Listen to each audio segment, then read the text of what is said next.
Bonjour, bienvenue pour une nouvelle vidéo et aujourd'hui on se retrouve pour parler des plus vieux livres de ma palle. Alors il faut savoir que j'ai créé mon compte Livre Addict en 2019, donc ça fait quelques temps, mais les livres que je vais vous présenter sont là depuis plus longtemps. Je les avais déjà avant de créer le compte, donc ils prennent un peu la poussière les pauvres. Et on commence tout de suite avec La Maison de Fer de John Hart. Alors lui, je pense que c'est un que j'avais acheté en brocante, ça m'étonnerait pas. D'ailleurs, vous allez voir qu'il y a un point commun entre tous les livres, il y a beaucoup de thrillers. Il y a vraiment énormément de thrillers et 2 historiques, je crois. Donc il faut croire qu'avant j'achetais vraiment beaucoup de thrillers. Pour le coup, ma consommation de thrillers à l'heure actuelle, c'est un de temps en temps. Parfois j'en mets un par mois, parfois pas du tout. Donc c'est assez aléatoire. Et du coup, ça reste un peu dans ma palle désormais. Alors qu'avant j'en lisais quand même beaucoup plus. Donc celui-là, on retourne à La Maison de Fer. Je vais vous lire le résumé parce que j'ai aucune idée de quoi ça parle depuis le temps. 2 orphelins brutalement séparés se retrouvent 20 ans plus tard pour affronter leurs démons et percer le mystère de leurs origines. Michael et Julien ont été abandonnés encore bébés. Après 10 ans passés à la Maison de Fer, un orphelinat où règne la violence, Julien est adopté le jour où Michael est contraint de fuir. 20 ans plus tard, Michael est de nouveau en cavale, entraînant avec lui sa compagne qui attend leur enfant. Il part rejoindre Julien, qu'il n'a jamais revu depuis l'orphelinat, alors que leur passé à la Maison de Fer les rattrape. Ce qu'ils vont découvrir va tout bouleverser. Et si le mystère de leur identité les attendait toujours là-bas? En vrai, ça a l'air intéressant. Mais je sais pas, je me suis jamais lancée. D'ailleurs, il y a de la poussière dessus. Je me suis jamais lancée. Pourquoi? Je ne sais pas. Peut-être parce qu'il est un peu gros. Me connaissant, j'ai dû me dire flemme. Alors, si vous entendez du bruit, actuellement, c'est Aqua qui est en train de boire. Ensuite, j'avais acheté celui-ci, I Still See You, de Daniel Walters. Non, si, Waters. Lui, je l'avais acheté principalement parce que j'avais vu le film et j'avais beaucoup aimé. C'est une histoire avec des fantômes. Et le résumé est très court, donc je vais vous le lire aussi. Véronica n'a pas peur des fantômes. Bien sûr, elle préférerait ne pas voir apparaître le spectre d'un jeune homme devant son miroir. Mais elle n'a pas le choix. Depuis la catastrophe, les monstres font part de la vie. Les morts font partie de la vie, pourtant, la fille du professeur Bittner ne s'est jamais manifestée à lui. Or, il doit l'aider. Il doit lui trouver un corps pour se réincarner. Plus il observe son élève Véronica, plus il est convaincu qu'elle est parfaite pour abriter l'âme de sa fille. Donc en vrai, j'avais vraiment beaucoup aimé le film. Je sais pas pourquoi, du coup, j'ai jamais lu le livre, alors que celui-là, pour le coup, il est court. Aucune excuse. Mais ouais, je sais pas, je l'ai laissé de côté. Je me suis dit, oh, plus tard, vu la couverture, je le lirai en hiver. Et vraisemblablement, les hivers sont passés et il a jamais été lu. Ensuite, un poche L'immortel de Franz Oliver Gietzberts. C'est un policier. Lui aussi, j'ai vu le film. Je l'avais vu avec mon chéri, c'est lui qui l'avait choisi. Normal. De moi-même, je crois que j'aurais pas choisi quelque chose comme ça. Mais celui-là, j'ai un peu un doute sur le fait si je le lirai ou non. Je vais peut-être le laisser encore un peu dans ma palle. Ou alors je lirai un chapitre ou deux pour voir. On est sur un homme qui a été laissé pour mort dans un parking avec 22 balles dans le corps. Et il se trouve qu'il va survivre et qu'il voudra se venger, grosso modo. Ouais, je sais pas en vrai. Je sais pas. Dites-moi en commentaire si vous l'avez lu. Mais j'hésite un peu à le donner. Enfin, à le mettre en boîte à livres plutôt. Parce que je sais vraiment pas s'il m'intéresse encore réellement. Mais je lui laisse encore une chance. Et si ça passe pas, il partira. Ensuite, encore un thriller, c'est 7 jours à River Falls de Alexis Aubank. Ça devient compliqué là, les thrillers. Là pour le coup, je me souviens plus du tout du résumé. J'avais dû l'acheter aussi en brocante. Et... ah bah tiens, livre offert pour 2 achetés. Non, peut-être pas en brocante finalement, j'avais dû l'avoir gratuitement. Ou parfois ils te laissent pas vraiment le choix, ils te donnent ce qu'il y a. Donc je sais pas. Est-ce qu'en vrai il m'intéresserait encore? Aucune idée. Aucune idée. Après il a gagné le prix Polar. Donc pourquoi pas essayer un de ces 4 et je vous dirai ce que j'en pense. Ensuite un auteur que j'ai jamais lu mais qu'on entend souvent, c'est Sans un adieu de Harlan Coben. J'ai plusieurs livres de l'auteur parce que quand je les trouve en boîte à livres ou en brocante, je me dis pourquoi pas le découvrir. Eh ben, je l'ai jamais découvert. Donc, résumé est très court, je vais vous le lire. Laura et David, l'ancienne top modèle devenue femme d'affaires, est la star de l'équipe de basket des Celtics, un couple béni par les dieux. C'est en pleine lune de miel que la tragédie frappe. David part nager et disparaît sans un adieu. Laura va alors découvrir des secrets bien enfouis. Assez classique, donc comme résumé. Mais je sais pas, pourquoi pas en vrai. Pourquoi pas.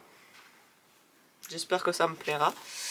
Et si ça me plaît pas, peut-être que les 2 autres de l'auteur que j'ai partiront aussi, parce que ça me ferait un peu de place. Donc pourquoi pas se décider prochainement pour au moins essayer de lire quelques chapitres, voir ce que ça donne. Dernier poche, non pas dernier parce qu'il y en a un que j'ai pas trouvé que je vous afficherai. Donc avant-dernier poche, c'est Passé à vif de Lisa Jackson. Encore une fois, très certainement un livre de brocante. Vu l'état, j'en douterai pas. Je sais que l'autrice là est aussi connue, non?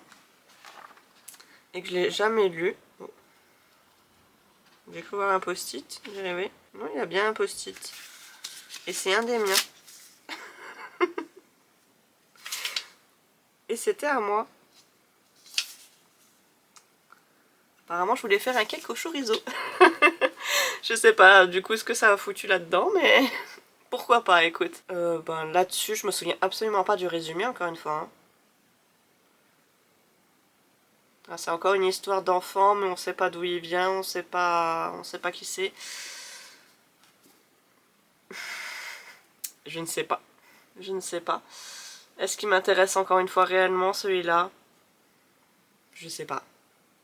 Peut-être. Peut-être. Faudrait essayer pour voir. Après, je me souviens vraiment de rien. Hein.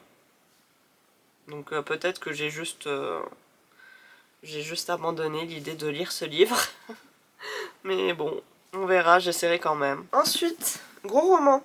Celui-là, par contre, je suis plutôt étonnée de l'avoir jamais lu parce qu'en vrai, il m'attire beaucoup. C'est Antilia de Bernard Simonet. C'est un livre qui se passe en Égypte.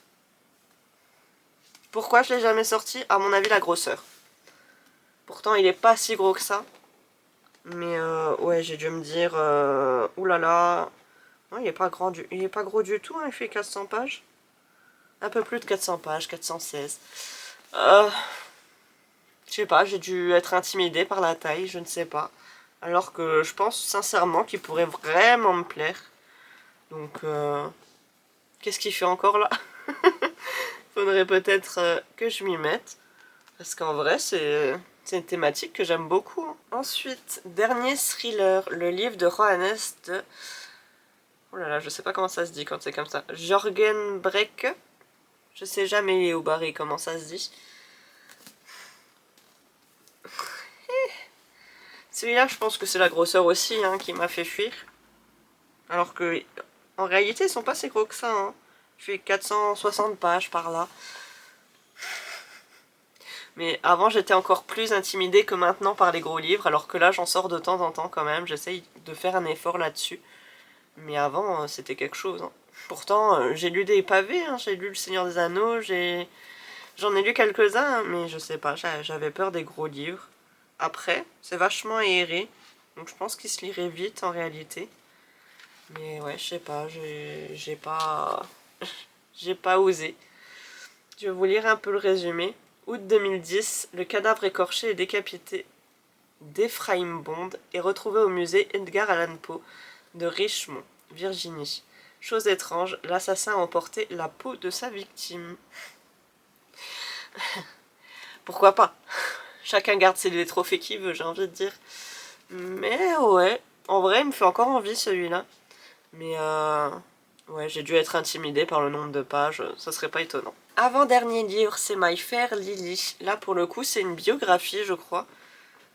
Oui, un livre historique, une biographie que j'avais trouvé dans une bibliothèque qui se débarrassait des livres qu'ils avaient en trop. Je vais vous lire le résumé. Automne 1924, dans une villa de Monaco, une vieille dame solitaire écrit ses mémoires. Elle a 71 ans, un titre de lady, un mari de 52 ans, qu'elle entretient de loin, une fille unique qui refuse de la voir, et des petits-enfants qu'elle ne connaît pas. Ses seules distractions sont l'entretien des roses de son jardin. De sa foisonnante vie d'aventure, il lui reste ses extraordinaires souvenirs. En vrai, ça aussi, je me demande pourquoi je l'ai pas encore lu, mais en vrai, se demander... je pense que c'était encore une fois une question de page, alors que il fait même pas 400 pages en réalité. On a l'impression qu'il est un peu gros, mais pas du tout. Je sais pas, j'ai peut-être un peu abusé il y a quelques années là-dessus. Et pourtant, je pense que j'aimerais beaucoup ce livre. Encore une fois, je comprends pas trop pourquoi je l'ai pas sorti. Mais là, je pense que celui qui me fait le plus envie, c'est Antilia. Donc ça sera peut-être celui que je sortirai en premier de ma pile à lire. Et je vous affiche le dernier, c'est Tu tueras le père. Je l'ai pas trouvé. Je l'ai encore, je le sais, hein, ça me paraît évident. Mais en cherchant, j'ai dû passer dessus et ne pas le capter, le pauvre. Donc c'est encore un thriller. Pour changer, lui, je sais que c'est la grosseur. Il est énorme, il fait au moins plus de 500 pages et c'est un poche, donc lui, sûr et certain, je me suis dit, oulala, je vais mettre 2 semaines à lire, ça pue. Bon, écoutez, je ferai un effort aussi pour lui, je pense. Mais ouais, c'est un peu la honte, hein, depuis avant 2019 quand même, les pauvres. Faudrait faire un petit effort, juste un petit, parce que bon, c'est un peu triste quand même, hein.